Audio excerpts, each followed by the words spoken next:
Man aniq bilaman, siz hali oshqovoqdan bunday shirinlik tayyorlab yeb ko'rganingiz yo'q. Farzandlaringizgayam tayyorlab berishingizni maslahat beraman.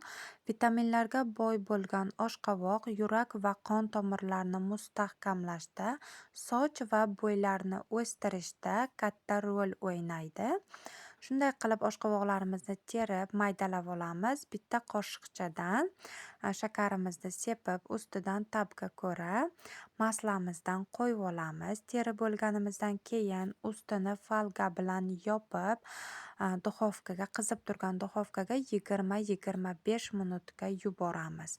Mana ujmanikiyam tayyor bo'ldi. Yumshoqqina bo'lib, yog'lari erib bo'lsa, srazi olaverasizlar. Ustini sug'ushonka va smetanadan krem qilib, shunday qilib bezab oldim gretskiy oreh bilan.